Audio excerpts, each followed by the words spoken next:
Shaving or waxing your underarms can be a hassle. From the pain to the potential for irritation, it's no wonder people are constantly searching for a better way. And guess what? We found it! Sugar wax is a natural and easy way to remove hair from your underarms without any pain or irritation. Plus, it's made with just 3 ingredients: sugar, water, and lemon juice. To make your own sugar wax, simply mix together 1 cup of sugar, 1/4 cup of water, and 1/4 cup of lemon juice. Bring the mixture to a boil and then let it simmer until it turns a golden color. Once the wax is cooled down, it's time to apply it to your underarms. Spread the wax in the direction of hair growth, then place a strip of cloth over the wax.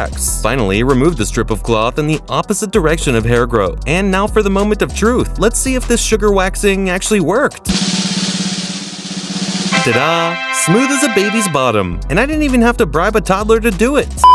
The sugar waxing thing might just be the sweetest discovery since sliced bread. Sugar waxing is a natural and affordable way to achieve smooth and hair-free underarms. Plus, since it's made with natural ingredients, it's better for your skin than harsh chemicals. If you're still watching the video, do subscribe and hit that bell icon so you never miss any of our new videos. Thanks for watching!